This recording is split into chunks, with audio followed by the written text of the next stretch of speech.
لما اللحمة تتجنن ويوصل سعرها ل 350 جنيه يبقى في الحالة دي لازم نتصرف ونعمل احنا اللحمة بنفسنا في البيت. ايوه ايوه، النبي حاج، النبي حاج، اللحمه غليت والواحد بقى يحلم بيها، يعني بقى يمشي كده يحلم بيها. ايوه بقى.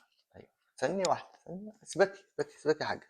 نكتب قلم ونكتب، نكتب الحاجات عشان نشوف اللحمه دي هنعملها ازاي، عشان تعبنا بصراحه.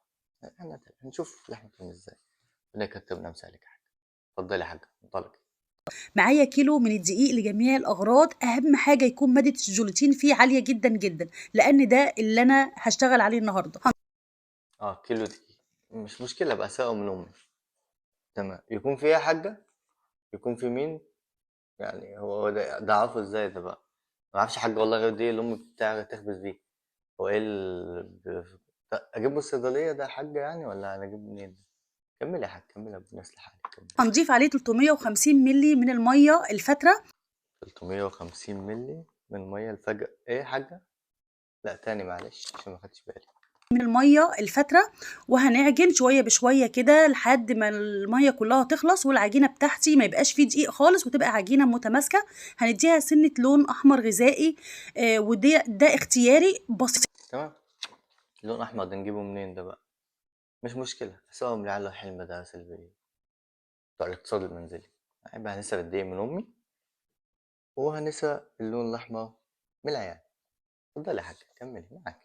لا اديك الصحه. قوي يعني مش عايزاها تبقى حمرا قوي عشان يعني يا دوب، يعني يا دوب، يعني يبقى لحمه لون يا دوب عشان تبقى لحمه طازه، اللي هي لسه مذبوحه دلوقتي. كملي يا حاجه، كملي كملي. طلبيني يا حاجه، والله انت ربنا كتب نفسك عليك. كملي. افتكري بقى جوزك كده وهو معصبك ومزهقك وحطي غلبك بقى يلا في العجينة لحد ما العجينة تبقى ناعمة في ايدك وفي نفس الوقت متماسكة يعني العجينه تبقى ناعمه ومتماسكه وزي الاستيك، وفي نفس الوقت تبقى طلعت قلبك من جوزك اللي مطلع عينك وعين اهلك. يبقى البتاع دي لها فايدتين. فايدة ان احنا هناكل لحمه رخيصه، في نفس الوقت هنطلع الغلب بتاعك. طب انا جوزي ولا اطلع غلب في الدنيا؟ مش مشكله، هتخيل مدير في الشغل وهطلع عين اهله. مش هتفرق أي حاجه. اتفضل. وممكن كمان المية دي ما ترموهاش. المية دي انا بعد ما دلقتها كده بصراحة ما كنتش مركزة. المية دي حلوة قوي. احنا ممكن ناخد الميه نعملها شوربه، يعني يبقى اكلنا لحمه شربنا شوربه، هي مفيده. يبقى احنا نعملها شويه ملوخيه، يعمل لها اي حاجه، يبقى احنا اكلنا لحمه وشربنا الشوربه. شويه الدقيق اللي انا سايقهم من امي. كملي كملي يا حاج، كملي. وده اسمه لحم سيتان بينباع بره غالي جدا، بيستخدموه اخواتنا المسيحيين وهم صايمين. لحم ستان. ستان ايه يا حاج؟ يعني دي غير الفخده الضاني؟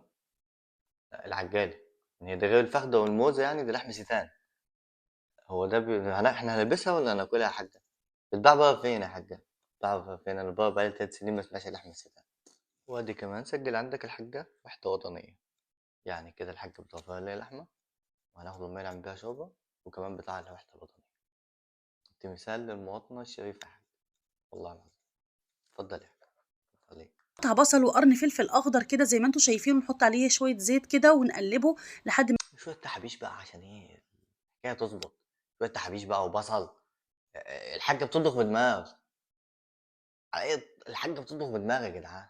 كملي يا حاج، كملي كملي، هناكل لحمه، كملي. واخر حاجه معلقه بودره ديمجلاس ودي بتبقى موجوده في السوبر ماركت. واحد معلقه بودره ايه؟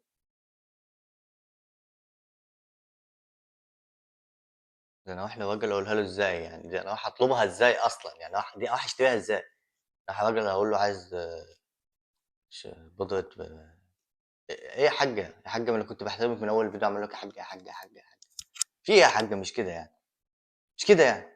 طب كملي عشان جعان بس. بالنسبه لطعمها، طعمها حلو، طعمها مقبول جدا جدا، ولكن مفيش وجه مقارنه ما بينها وما بين اللحم الحيواني لان ده طعمها مقبول، طعمها جيد جدا، مش هتفرق حاجه. لا. ايه يا حاجه؟ لا والنبي يا حاجه، دي ملهاش اي علاقه باللحمه. ده انا سارق ايه؟ ده انا سارق ايه من امي، وسرقت الالوان من العيال، وسرقنا الحاجات وطلعت حرام.